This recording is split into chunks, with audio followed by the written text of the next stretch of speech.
So this is Chef Diamond interview. Mm-hmm. Epic. Scene one, take one. That's all we're gonna do is take one because he's awesome. Ready and three, two. Keep it rolling though. Hold on.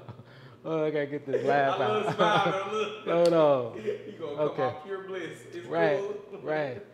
Hi, my name is Diamond McNulty. I want to welcome you to Chef Diamond and Friends, an amazing cooking experience to teach kids how to cook and expose them to healthy eating. I just wanted to introduce myself to everyone and give you a little bit of background. So I was born in Chicago. I came up on the north side. I had a great upbringing where I was able to cook at a young age of 5 years old with my grandmother inside of the kitchen.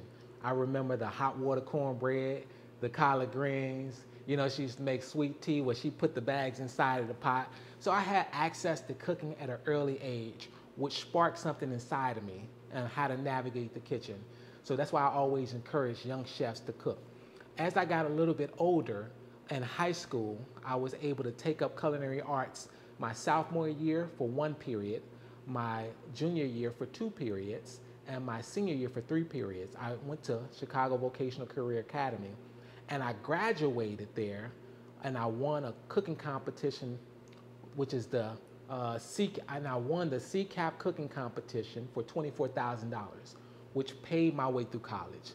So I had an opportunity, and I always encourage young chefs as you're coming up, don't take it lightly. If you love to cook, hold on to it, never give up on it.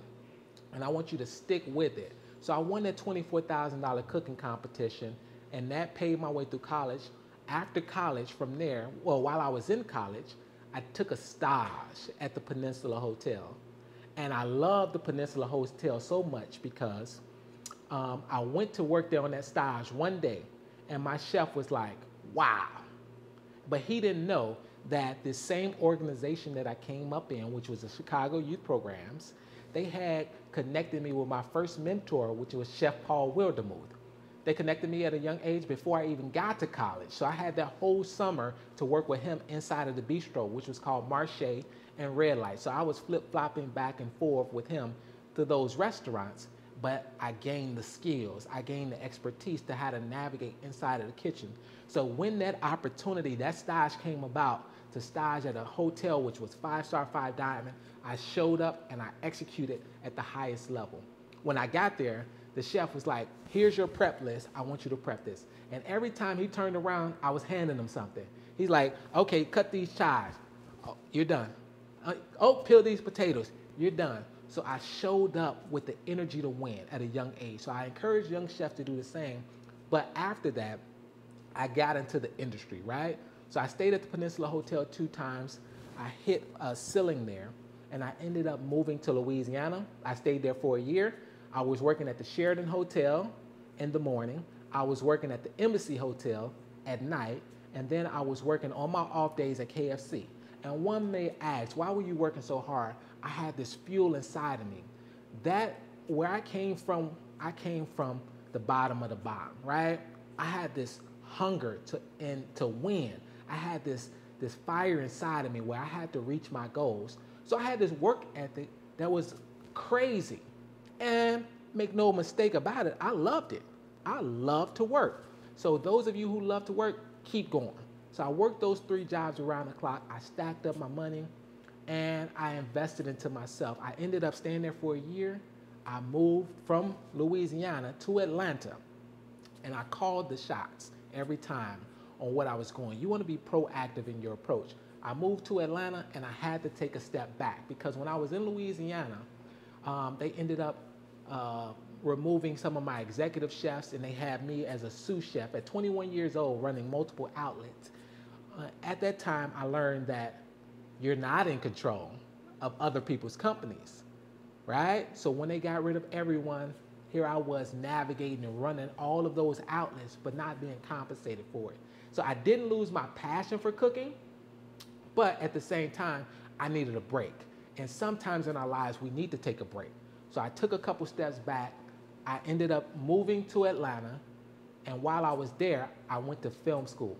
I learned film photography, graphic design, marketing, and all of those good things while I was in film school. But on the side, for my career, I was still working inside of the kitchen. I was working in the embassy in the morning this time, and I was working at the Hyatt at night. Still had the energy to win, but now I was back in school learning new skill sets. So a couple years passed by, and I woke up one day. I was late for work. I had to be at work at 6 o'clock. I woke up at 6 o'clock. This particular day was one of those days. You know what those days are. I ended up stopping at the coffee shop. I saw everyone on their laptops doing business. And here I was, always clocking in around this time. I'm clocking in, so I don't even see people doing business. I don't see anything. I'm so locked into my day-to-day tasks. Like most people, they're locked into their day-to-day tasks, not knowing the possibilities of life. But when I saw everyone doing business in the coffee shop, that was an aha moment. I went to work that day, and for the company, I did a lot of events, and I made $30,000 for them. And I was like, wow, I didn't even make $30 today. I did make $30, of course, but the reality and how I felt, like I made them 30,000 when I led the charge. So I said, let me take a step back so I can invest in myself, and then I could take this to the next level. At that same time, I had to realize that there was more to it because I had grown in my industry to become a subject matter expert inside of the kitchen, where I knew all the foundation, the fundamentals of cooking.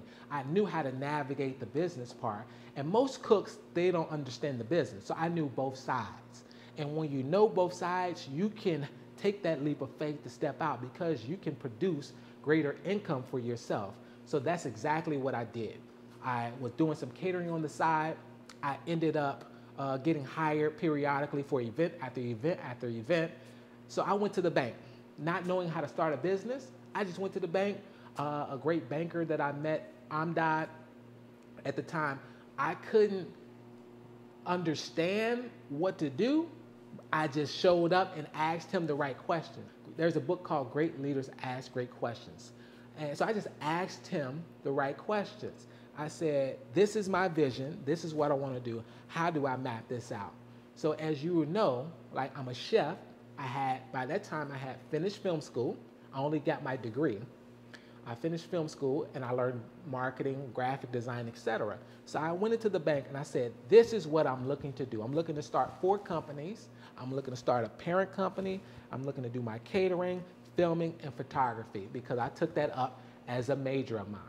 Because that was extremely important to me, not to just do one thing, but to create a web of businesses where I could interject all of my gifts into. And plus, I was intentional while I was in school. While I was in school, I was asking around and I was paying attention to those who were doing great works. If this person was a great editor, you're on my team. If this person was great at lighting, you're on my team. I started building my team. So here I am as a chef, right? What do people need when they cater? They need filming. What do they need? They need photography for weddings. So I was able to package up deals to grow my business. And you just got to be resourceful, right? You got to make sure you're building great relationships. So that's what I did. I built my catering company up, but as I built the company, I realized I built the company wrong. I built it on my back. So I was the one doing all of the cooking. I was doing a lot of the stuff. I was doing the ordering. I was doing all of that day to day because I hadn't built a team at that time when it came to my internal operations. And I had to take a pause because I got burnt out a bit. And I realized that it's okay. It's all about the lessons learned. So I took a couple steps back, and a couple years later after that, while I was still periodically doing catering, it came to me as I was the youth chairman of the NAACP here in Georgia, where the prison to pipeline system, where kids are judged on their 3rd grade test scores. So I ended up saying, you know what? I want to change. I want to rewrite the educational system. So I decided to turn myself as from a chef into a cartoon, create this amazing brand to rewrite the educational system. My goal was just to write a book. That book turned into 2, that 2 turned into 3, turned into a whole product line, turned into a whole culinary school for kids and more. So that's my journey. I wanted to share my journey with you. I'm really passionate about what we do. I'm passionate about teaching kids how to eat healthy. I'm passionate about exposing them to the proper ways to navigate the kitchen, because it's one thing for a child to wake up and do what they love. It's another thing for them to wake up hungry. And that's what we don't want. We want them to understand the different ingredients that they can utilize to make themselves a nutritious meal, so that they don't have to deal with all of those health scares that others are dealing with in their old age. So if you have any questions, feel free to reach out, and I thank you for supporting Chef Diamond and Friends. Talk soon. Have a wonderful day. Take care. Bye-bye.